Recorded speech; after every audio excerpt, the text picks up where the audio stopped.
Wine ayuguumizza Bwotaleja abayimbiddemu munnange ate ku zimu ennyimba ze kyalenga esayidi eno. Vibe zibadde mu kifo byonna gye biggweredde bye ngenda okubeera nga nkutuusaako. Ku sayidi y'emu omuyimbi King Saha abadde akakasa esayidi eno kw'ossa ate ne Pallaso wali ngenda kubeera nga mbikulagako munnange ate mu maaso awo. Kakasa nti osubscribinga kw'ossa ate n'okulayikinga vidiyo.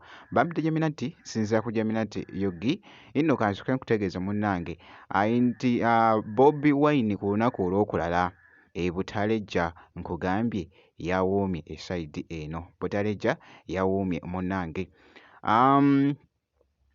Nga bw'ogezaako okulaba embeera bw'etyo munnange ate bw'ebadde wali naye yonna gye biggweredde munnamungi nno munnange ate ow'omuntu.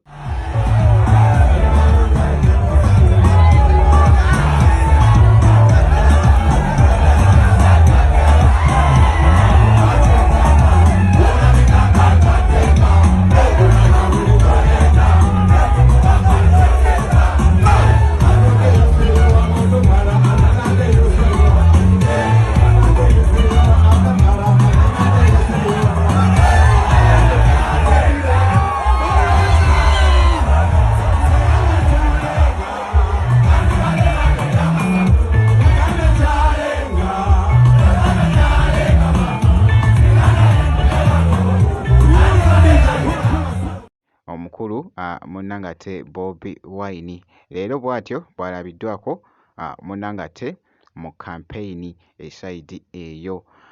Nja kubeera nga nkuwa update yonna enaaba efaayo ku mukulu munnange ate Bobi Wine. Kankongereyoko wali ku muyimbi munnange ate King Saha. King Saha actually ekivvulu kye munnange ate kyengedde esayidi eno. Waliwo abali munnange ate mu kugula tickets esayidi eno era nga boogezaako okulaba akatambi ako. Yamaani bakyali bange ndi wano ne Mams Entertainment Investments.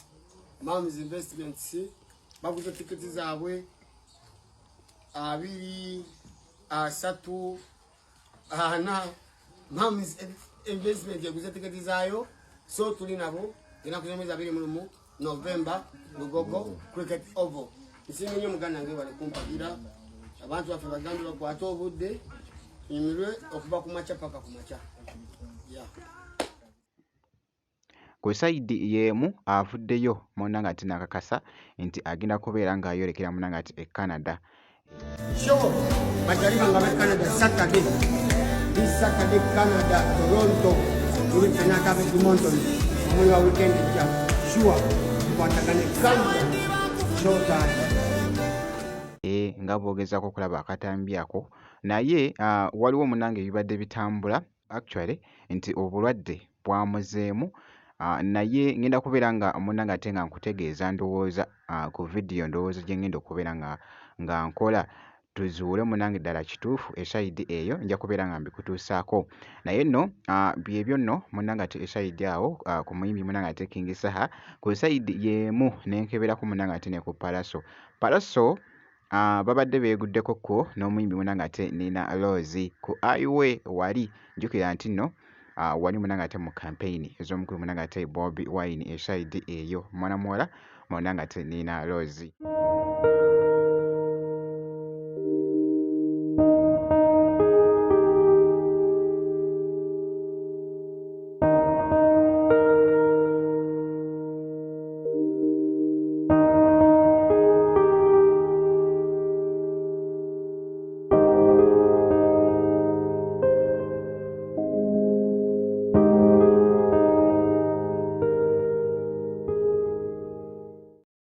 Kw'ossa ne Pallaso ku sayidi y'emu Pallaso avuddeyoko wali ali mu kusetinga munnange ate luyimba lupya tune impya wabula nga leero Daddy Andre munnange ate yakikuttemuko wali nga bw'ogezaako okulaba ekibadde mu katambi babadde bagoyenga munnange ate crazy nga bw'ogezaako okulaba.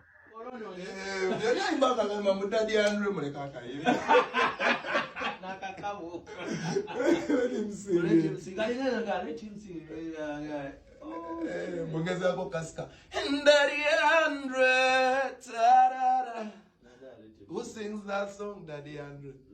Let him sing it. Embeera munnanga te bwetyo bwetambudde mu katambi ako ak'omwana munnanga te Palaso bwe nti bwe nkoze kakasa nti osubscribinga gwe bisigadde byonna munnanga te obiturekere.